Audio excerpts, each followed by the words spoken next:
It's not morning. I guess it's afternoon on a Monday, and I'm entering another week here of working on the Great Alaskan. It's Randy Henry in Silverton. I won't even mention the weather because it's just this time of year it just rains. I am diving into the guts of this thing and laying stuff out and drilling holes and figuring out where the fuel line's going and all of that stuff. Kind of exciting. It also requires commitment because you don't want to drill a hole through an important part of your boat unless you're going to use it. Yeah, I'll show you guys some of what I'm doing. Okay, so I've got conduit strategically running in various places. I've got one line that's going to come up right here in the corner because that's going to be a battery box and a seat. Over here I'm going to have probably house batteries eventually, so I got a piece of conduit running over there because I'll be able to run things down and under on up to the electrical panel way up front. So I've got conduit up there. I did conduit on this side down here. I'm getting pretty good at the balance beam walking back and forth on these stringers. Now I have to make a commitment on my water, and one of these are 15-gallon tanks. One's going to be gray water, one's going to be clean water. And then when I get things dry fit to the point where I'm really happy with them, I will pull everything out and come back and just do one big glass. Kind of a new stage of work. It's pretty enjoyable. Some of this is not stuff I've done before.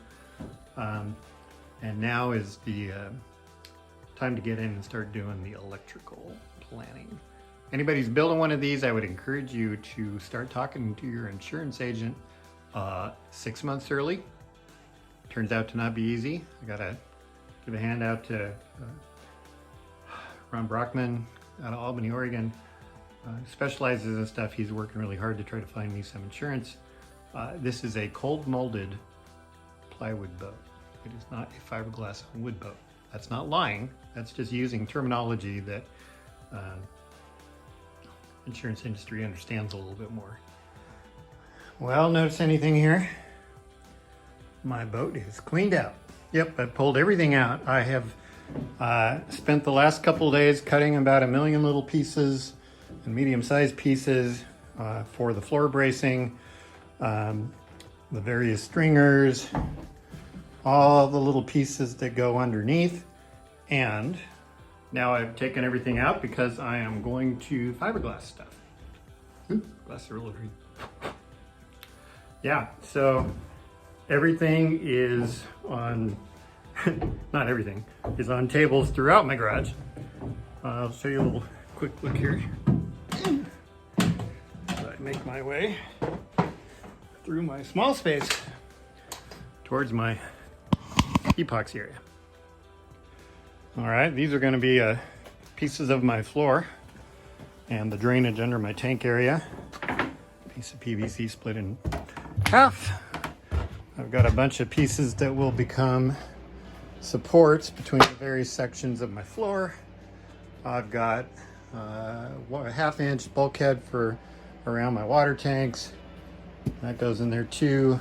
These are pieces that'll be used for the joints on the flooring. This is for the stern between the horizontal plates of the stern. These are the horizontal supports that'll go under the floor. These are the bulkheads for 3/4 inch bulkheads for the fuel tank. And then in here, I've got 3 sections of the floor cut out and notched. And I'm going to put a coat, so I'm going to put a coat of 6-ounce fiberglass on all of this stuff, at least on the bottom side, and then the flooring I will tip back up over and put the 10-ounce fabric on.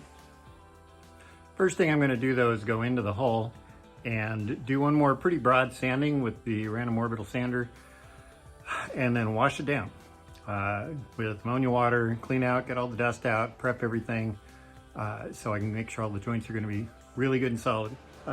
This is lining me up really well to have the stern, all the flooring in place, all the decking.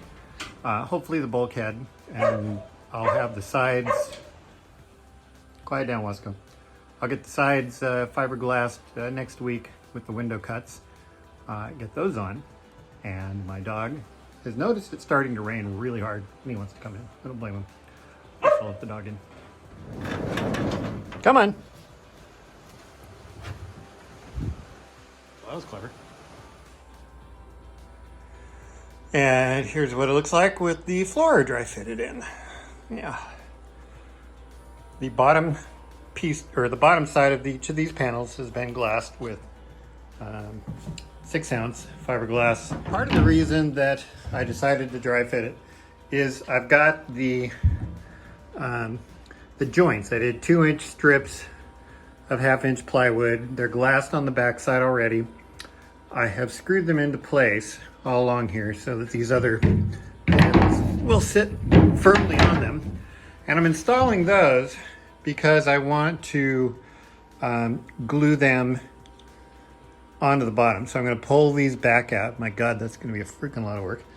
Pull those back out, glue that side down, give the bottom side another full coat of epoxy, and then flip them over and put 10-ounce on the top and let them cure. And then the next time I touch them, they will be coming back in here for good.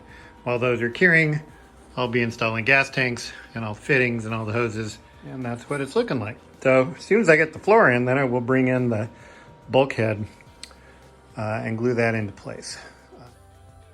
Yeah, and this is what the transom stern is going to look like.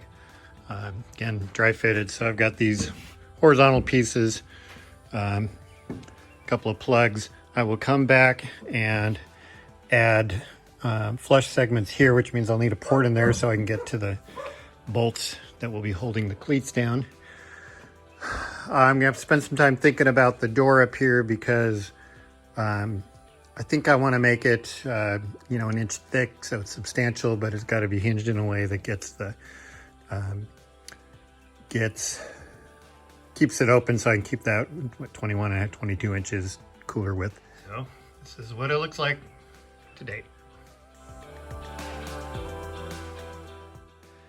Anyway, Randy Henry reporting from the halfway up his step ladder so he can look down his narrow little crowded shop and show you guys what's going on. It's coming along good. I'm really enjoying it. Now the problem is priorities, because halibut season is on. We were over the coast this weekend. People were landing, so had some nice halibut, and they're Oregon sized halibut, you know, smaller things, 20, 30, 40 pounds in their boats, and we're wanting to get over there and start enjoying that. So yeah, now I have to start balancing these things. Maybe go over there and fish on weekdays when it's not so crowded, come back home, work on the boat 4 days or so over the weekend. That could be doable.